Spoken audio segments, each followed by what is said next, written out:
यहाँ कश्मीर की बात करेंगे तो जो टर्मोइल है पिछले 30 साल से कंटिन्यू चल रहा है और वबा के बाद काफ़ी ज़्यादा स्ट्रेस बढ़ गया लोगों में।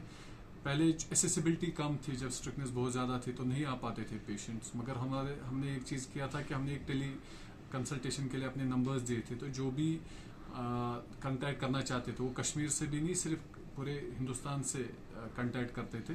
तो हम कोशिश करते थे कि जैसे जब से कोविड स्टार्ट हुआ तो ज़्यादा लोग हॉस्पिटल ना आए, अपने घर से अपने from the comfort of their home हमें कंसल्ट कर सकें, ताकि हम उनको वहीं पे हेल्प कर ना अपनी जो फैसिलिटीज़ है वो प्रोवाइड करें और उनको फिर घर से बाहर भी नहीं आना पड़ा।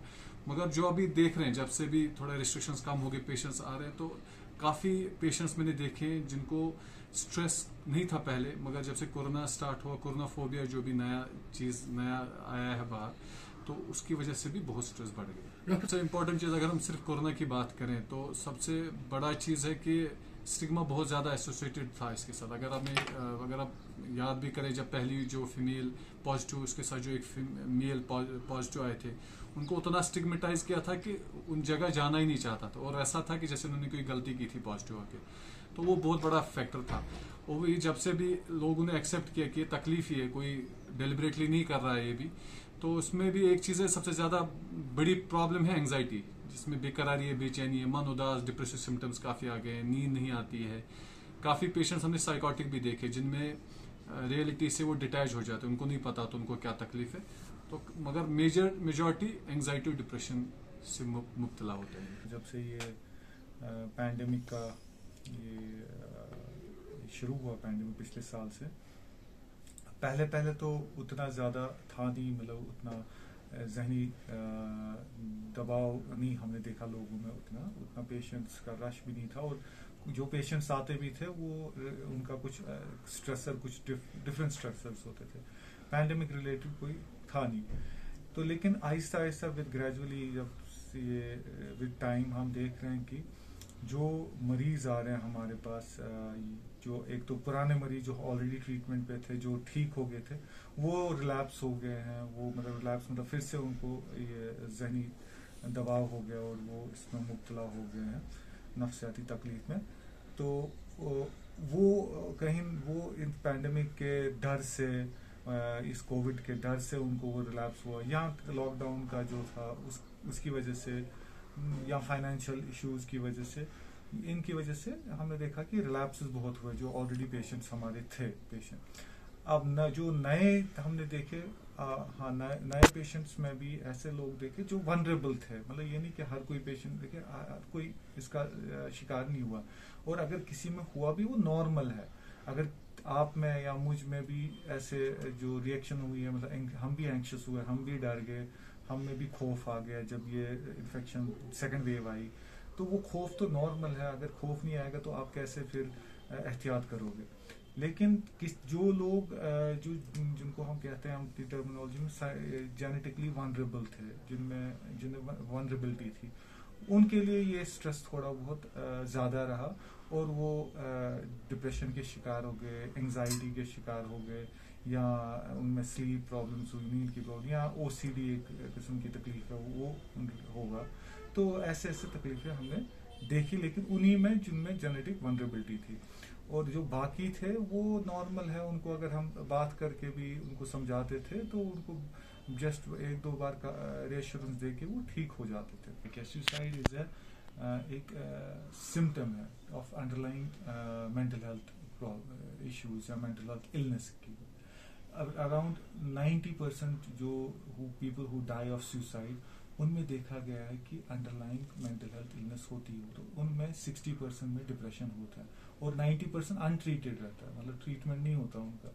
तो ये एक अलामात है किस चीज़ की, मेंटल हेल्थ इलनेस की।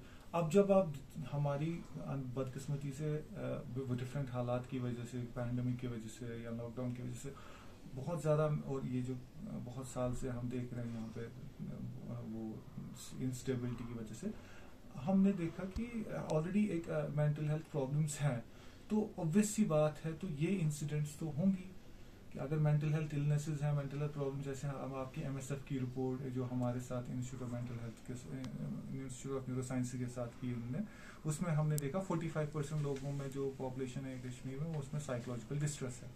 और एक और रिपोर्ट है हमारी इंस्टीट्यूट की, उसमें अराउंड 11% लोगों में मेंटल इलनेसेस हैं। तो और अराउंड 1% लोगों में हमने देखा कि सुसाइड आइडिएशंस थी। तो जब ये ऐसे आपको कम्युनिटी में ये इतनी ज़्यादा ये प्रॉब्लम है, मेंटल हेल्थ रिलेटेड प्रॉब्लम, तो ऑब्वियस सी बात है सुसाइड इंसिडेंट्स बढ़ेंगे। जो नई वाली जनरेशन है उसमें टॉलरेंस और पेशेंस बहुत कम हो गई है। मतलब छोटी छोटी चीज़ों पे वो उतना दिल पे ले लेते हैं कि इतना बड़ा कदम उठाते हैं। जैसे कोई 10th में मार्क्स पूरे अच्छे नहीं आए या किसी ने कोई चीज़ नहीं रखी उसके लिए, तो वो उठ के अपना गुस्सा ऐसे ही निकाल देते हैं। तो मैं मानूंगा अगर जिनको भी ये थोड़े से थॉट्स आते हैं ऐसा, तो बेटर है एक स्पेशलिस्ट को इमीडिएटली कंसल्ट करें ताकि हम अपनी तरीके से उनको बचा सकें। जो फेक न्यूज़ है, मैं मानता हूँ सोशल मीडिया पे हर जगह ही सर्कुलेट होती है, वो सिर्फ कश्मीर में नहीं है, हर जगह ही। इससे डेफिनेटली बहुत गंदा इम्पैक्ट पड़ता है। लॉकडाउन एक बहुत ही ज़रूरी एक पब्लिक हेल्थ मेजर है। अगर वो नहीं करते तो ये इन्फेक्शन बहुत ज़्यादा तेज़ी से फैल जाता है और फिर आपको पता है बहुत सारे प्रॉब्लम्स होते हैं। लेकिन अनफॉर्चुनेटली लॉकडाउन का भी, बदकिस्मती से इसका भी एक इम्प्लीकेशंस है। जैसे लॉकडाउन की वजह से लोगों में फाइनेंशियल प्रॉब्लम्स हुई, इकोनॉमिक बर्डन हो गया, या आपका रूटीन जो था वो डिस्टर्ब हुआ एक आम इंसान का, या बच्चों में स्कूल बंद हुए, या आपका जो एक अनसर्टेनिटी रही, एक खौफ रहा कि फ्यूचर में क्या होगा, बच्चों में भी एग्जाम होंगे कि नहीं, तो वो और इसकी वजह से बहुत सारे तनाव देखे गए, मतलब ये स्ट्रेस रहा लोगों में।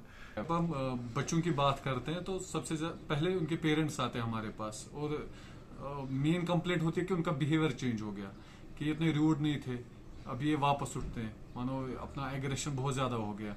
उसका देखिए, अगर हम उनको बच्चों को हम जिम्मेदार ना ठहराएं यहाँ पे, क्योंकि क्या होता है उनका एक फ्रेंड सर्कल होता था, स्कूल जाते थे, एक्स्ट्रा करिकुलर एक्टिविटीज होती थी। अभी वो बच्चे एक ही जगह महदूद हो गए हैं, वो 4 दीवारी पे हैं, वहां पे जितने भी 3-4 ही लोग होते हैं, क्योंकि अभी ज्यादा न्यूक्लियर फैमिलीज हैं, तो कितना इंटरेक्ट कर सकते हैं उनके साथ। तो फिर तो वो उसके बाद ज्यादा मोबाइल को ही यूज करते हो। मोबाइल की वजह से भी, एक्सेस मोबाइल की वजह से भी वो देखा गया कि एजिटेशन बहुत ज्यादा, गुस्सा बहुत ज्यादा बढ़ गया। वो चीज कैसे हम हैंडल कर सकते हैं कि मैं यहाँ पे पेरेंट्स को बोलूंगा कि अपना टाइम, अभी काफी टाइम है हमारे पास, रिस्ट्रिक्शन जब से लॉकडाउन हुआ तो टाइम है सबके पास उतना, कि अपना टाइम बच्चों के साथ गुजारे, उनके साथ वैसा बॉन्ड बनाए कि वो दोस्त बने।